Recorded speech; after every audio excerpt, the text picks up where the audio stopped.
colleague Ben is going to be presenting this next session on communal tenure and the questions about what is the nature and the status of property rights held by about 1/3 of our population. It's quite an astonishing thing to think that 1/3 of our population are living in areas that were formerly designated as former homelands or Bantustans, and in the post-apartheid era, we have not been able to clarify and confirm the nature of these property rights of about 1/3 of our population. So I'm going to hand over to Ben to talk about communal areas, communal tenure, and traditional authority for 10 minutes, following which we'll have open discussion, then we move on to other sessions. I did want to add one thing. Several people are asking for two things. One is, can we have some PowerPoint presentations with some data, some statistics, some details? And in fact, while we didn't want to bore you with lots and lots of PowerPoint, we have all of that. So we will email you a whole suite of presentations from across all of these themes, redistribution, restitution. We can share with you, obviously, the historical story. We will share all of that with you. A second thing that people are asking for is, who can we contact to talk about these things? Are there particular people, case studies, contact details, emails, and phone numbers? And so we can commit, Ben, what is our time frame? Within the coming week. Is that right? Yeah. Within the coming week, we can share with you both our presentations and also a set of contact numbers and details, and those will include both, successful farmers on the ground somewhere in Mpumalanga or KZN or Limpopo or whatever, but also who are the key people, the activists, the thinkers, the researchers, the historians, and so on. So we'd love to share with you a short section of contact details. Over to you, Ben. Thanks. I mentioned earlier this morning the difficulty of simplifying complex material, and I've got 10 minutes. And this issue of communal tenure is very complicated, so I've got a real challenge on my hands. And I'm going to talk not only about communal tenure, but about property rights in general. Okay, so this is an area showing the areas which became the Bantustans, the communal areas, the infamous 13% of the country. This is a map showing relative poverty in the country. And if you compare those two maps, you will see that the former Bantustans are the areas with the highest levels of poverty and deprivation in the country. They correlate almost precisely. Of course, there are districts where we also have largish populations of very poor farm workers as well. So it's not 100% fit. That's the legacy from the past that we have to deal with. In 1994, what did we inherit from 300 centuries of oppression and apartheid rule? Black land rights had a second-class status in law. They had few protections against arbitrary deprivation. They were mostly embodied in so-called PTOs, permission to occupy certificates, issued in the apartheid era by magistrates. Actually, they did have some legal content, but they were never enough to prevent the government from arbitrarily depriving people of rights. For example, in so-called betterment planning, land use planning, which said to people, you will no longer cultivate this field, you will go and live in this particular area, we are going to chop up your grazing land into designated paddocks, whether you like it or not. Those are major deprivations of property rights, and government proceeded with impunity. In particular, land rights held by communities in forms of shared land tenure, collective land tenure, so-called communal tenure, or what we call social tenures, at very poor levels of recognition. And as a result of lack of recognition and support, they eroded over the decades and were subject to a partial breakdown.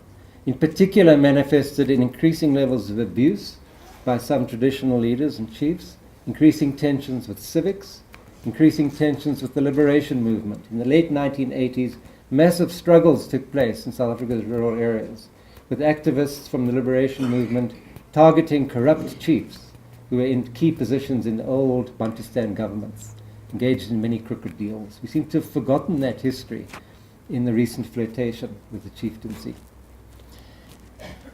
In addition to communal areas, there were black communities owned land in white farming areas. After, from the late 19th century onwards, in fact, groups of black people bought farms. They clubbed together money, they sold their cattle, they bought farms because they saw that they had to be owners in order to have their land rights protected. Subsequently, they were forcibly removed from those so-called black spots. When they were the owners and occupiers, they were not allowed to own them in their own right because blacks could not own land in white areas. They had to, the owners were trustees of one kind or another, either church people or institutions or government officials or wherever. So one call post-1994 by groups such as the Bafokeng is give us back ownership of our own land. Bafokeng are lucky because they occupy platinum-rich land. They're now the richest so-called tribe in Africa. They still do not actually own their land. It's still state land. And there are many other communities who made the similar call. People were the victims of forced removals from white farming areas, from towns and cities, through Group Areas Act, through evictions of one kind or another. And they were told to go and live in their homeland, so-called, in KwaZulu, in KwaVenda, Leboa, Bantustans, whatever. And people were then placed under the jurisdictional authority of chiefs, traditional leaders, with whom they had had no previous connection. That's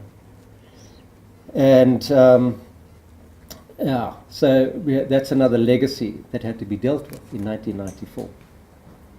As a result of forced removals and dumping of people in overcrowded areas, there was a forced overlapping of rights. So rural communities were often forced to host refugees from apartheid, so to speak, and forced to accept them as people living on their land. And often they did so willingly, sometimes unwillingly, but they were sometimes paid rent and sometimes not. So in the 13%, there was massive overcrowding as a result of the deprivation of black land rights in other parts of South Africa.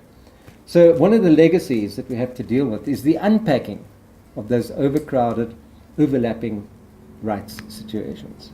And of course, we also inherited a situation of deep discrimination against women, high levels of gender inequity, and in particular the insecurity of widows, divorcees, and single women who, according to custom, would not be allocated land because they were not heads of families.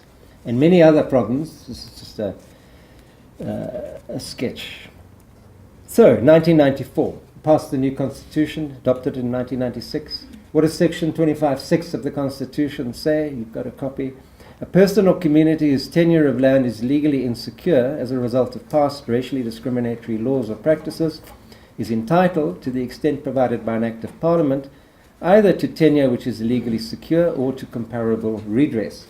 Comparable redress precisely in order to assist with the unpacking of those situations of forced overcrowding. If you can't secure people's rights where they are, you have to give them additional lands somewhere else, hence comparable redress, perhaps in some cases compensation. Section 25(9) of the Constitution says Parliament must pass such an act. It has not done so as yet in respect of communal areas. 24 years after democracy, that's why they're in breach of the Constitution. They've attempted to pass a law, the Communal Land Rights Act of 2004. It was struck down by the Constitutional Court in 2010 on procedural grounds, but the judges made it clear that the substantive arguments of the applicants were very powerful.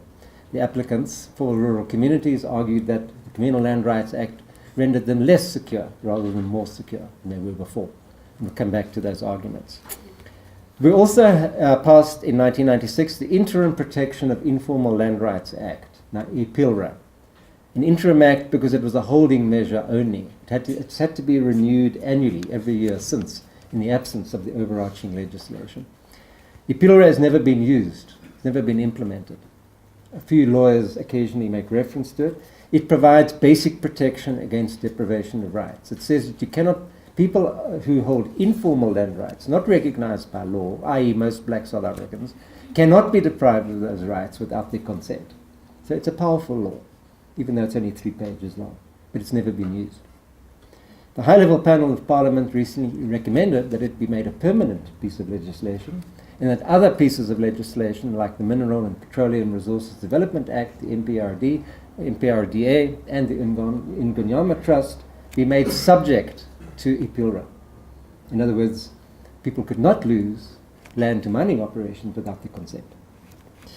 The 1997 White Paper, which is a powerful document, a very elaborate framework of land reform law, still worth referring to. You can still download it from the department's website. It's worth looking at. It's coherent. It's very ambitious. It's largely been, it's still the basis. It provides the basis for government's land reform programs. But in practice, it's the necessary modifications, refinements, adjustments in the light of experience have not been made. The only replacement for the 1997 White Paper was a 2011 Green Paper released by Mr. Nkwinti, the former minister, 11 pages long, mostly bullet points, mostly rhetoric, almost no substance, and that's been the only guiding document for land reform policy since 1997. So, yeah, this question of policy drift. Okay, so we say we're going to secure land rights. In particular, let me focus on the communal areas. Now we just have to take a slight sideways leap and talk about property rights in general and about the particular nature of what we call social tenures. Here I'm using a term from our recent book released last year, Untitled. There's a flyer for it in your pack. My co-author and co-editor Lauren Royston is here, and we make an argument that private property, individual private property as reflected in a title deed in the deeds registry, is a very particular and limited form of property right. It is dominant in the West, but it does not apply to the majority of people in the world, and it doesn't really help the majority of South Africans either. That particular form of title deed. It's very restrictive, it's expensive, it's cumbersome. According to our book, 60% of South Africans hold land and property outside the formal title deed system.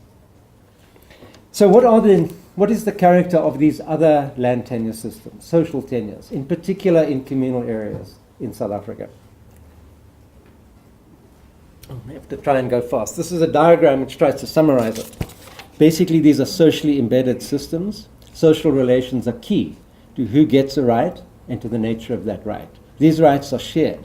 You get rights to residential land, to arable land, and to common property, communal resources. Those rights derive most fundamentally from accepted membership of a group. I can't even read my writing. They're acquired through birth, or affiliation, or through transactions. They are relative rights, they are shared rights, and they're inclusive rights, which make them completely different to individual private property. They are nested within community organization at different levels, from the family, through neighbors, through the ward, up to the larger community. As a result, they have flexible boundaries. This is why they're inclusive. This sets them apart from private property. Of course, if we were to recognize these rights in the form of a certificate of some kind, that would be a kind of title deed, if you like, but it's completely different to the surveyed, inflexible, single owner form of private property which is dominant in our society. So title deeds do not fit the situation. So how do we recognize these rights in law? That's the challenge for policymakers. Whoops.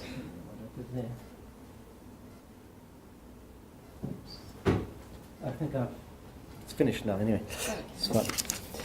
The policy dilemmas now we have a history in Africa in general and in South Africa of interference with indigenous systems of land rights derived from custom. And in many instances, these systems of land rights have been distorted through centuries of top-down authoritarian rule, which rendered traditional leaders accountable to the state, usually a state in the interests of a racial minority, rather than rendering those leaders accountable to their people, as was the case in pre-colonial times. So it's a very distorted version of communal tenure which has come down to us. And in addition, you've had this history of forced removals, overlapping rights, and so on. So how do we secure rights in group systems? Should we do it through recognition of customary rights, or should we seek to give it some form of private ownership? If they're customary rights, how do we determine their content? In group-based systems, where should we vest the rights? Should we vest the rights in the members of these groups, or in an institution representing the group, like a communal property association or a traditional council? If we're going to vest land in communities, which level of community? Is it the immediate neighbors who make many decisions, hold land in common? Is it the ward, where other resources such as grazing are held in common? Is it the group as a whole, which in some instances, in Singa it's 60,000 people belong to the Ingonyama tribe. In other cases it's 250,000. Which level of community do you vest rights in? These are quite powerful dilemmas, and it means that recognizing social tenures in law is not straightforward. It's complicated. And it's also a question of, if we're saying rights derived from custom, whose version of custom? Chiefs in South Africa today assert a distorted version of custom which suits their own interests. It's an authoritarian version in which they're not accountable. You're going to have to give me more time. No, Ben, you must finish up. She's looking at me. Or, as some of us would propose, should it be a living form of custom, which the Constitutional Court recognizes? A form of custom which is dynamic and adaptable and changes, and which is increasingly seen by ordinary South Africans as consistent with the Constitution, with its requirements, for example, for equality. So single women in Msinga are asking for land in their own right because they say, we have children, we are not married, we need land to live on, please give us land in our own right. And in one case, the Ingonyama tribe, they've decided to adjust custom and make it possible to award single women land. This is an example of living custom. So the question is, how do we recognize such rights in law when our whole legal system is premised on private property? That's the policy challenge. So what's happened since 1994? In 1999, a land rights bill was developed, which vested protected rights in individuals and families relative to the rights of others, as agreed in group rules. In 1999, the new Minister of Land Reform, Togo Dodiza, threw it out and said it involved too much support from the state. It was a nanny state, which is the word she used.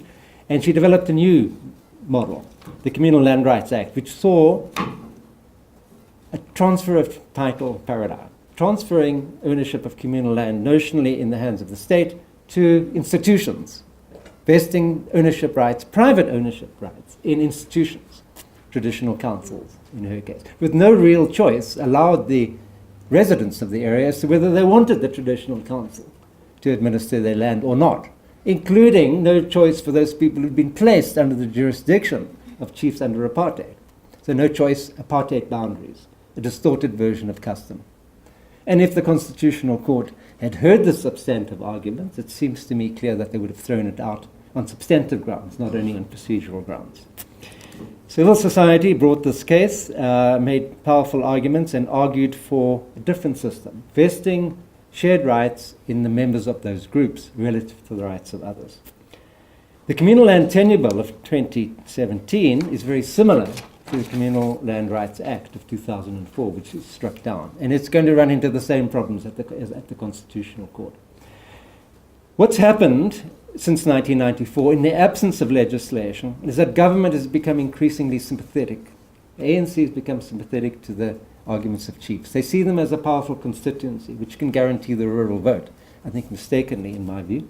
But rural elites have taken advantage of the insecure rights of ordinary people to enter into business deals with mining companies, agricultural development companies, property development companies. There's some powerful cases before the courts. The Bachata Bachafela, the Bafokeng, the Kolobeni case, wild case, is coming up in the Constitutional Court next week, a very important case. People are saying, it's our land, we don't want mining, please go away. Government is saying, no, this is state-owned land. We think mining is good for you. It's a fundamental question of rights. In the KwaZulu-Natal, just before 1994, the old government entered into a deal with the IFP and they created the Ingonyama Trust. Ingonyama is the Zulu king in Silu. Now, King Goodwill Zwelithini. the Ingonyama holds land in trust, much in the same way as the South African state does everywhere else, for the people in the former KwaZulu. The Act enjoins the Ingonyama Trust to administer that land in the interests of its benefit of the members, of the people living on that land. In recent years, the Ingonyama Trust has abused its powers and is now busy trying to convert people's customary rights, which are akin to ownership, into into rent-paying leases, which are increasing and escalating every year. It is clearly unconstitutional. It is being litigated. And for the Ingonyama, for Zwelatini and Buthelezi to argue that government is trying to take Zulu people's land rights away from them, exactly the opposite is the case. The Ingonyama Trust is taking people's land rights away from them. And this illustrates a more general point, as does the cases in areas where mining is taking place. Expropriation without compensation is happening on a large scale right now. It's happening to black South Africans. In fact, it could be argued that the notion of a real debate about expropriation without compensation is an attempt to distract us all from these realities, and is an attempt to hide the fact that the land rights of the majority of black South Africans are still insecure in law and are subject to the deals of elites, which the government has been intent to hide away from public attention. Okay, so there's a whole spectrum of opinions here. The chief's lobby, Contralesa, says, trust us, we're the custodians of custom. Other people argue traditional leadership should be abolished altogether. It should simply be, communal land should be simply democratized. Other people would say, allow traditional leaders a role. They recognize they have roles to play, make them accountable, but allow them a key role in dispute resolution. Other arguments are that we should vest rights to shared land in social tenure system in individuals and families, not in institutions, allowing for choice, allow for flexible boundaries, but of course subject to shared rules about how this land is administered. And the high-level panel of Parliament makes two powerful arguments. Firstly, make IPILRA permanent, and secondly, create a new Land Records Act to record and register all forms of informal land rights. This is a very powerful proposal. It's there on Parliament's website. It would be revolutionary if it was implemented. It would require a rethink of land administration in this country, but potentially it could solve many of these problems if the state was serious about it and developed the capacity to implement it. There's another view held by the Free Market Foundation and others, possibly by the majority of the middle class in South Africa, black and white, is that freehold title, individualized private property, is the only secure form of land tenure. It should replace communal land tenure, and and one of the motivations is that it will facilitate loans from the banks. You can offer your land as collateral, which is a myth, by the way, with respect to poor rural people. There are many cases, many stories you can follow, the Ingonyama story, the mining story, the litigation, the LRC is entering into litigation on tribal levies. There's this question of electing headmen democratically in the Eastern Cape, the Kala case, and there's a question of women's land rights in rural areas. Many cases which we can supply you the details on. But in one way, this is the biggest story in land reform in South Africa because it affects 1/3 of the population, communal areas. And we need to get clarity about what the issues are, and I think people in this room can play a key role in informing society. Thank you.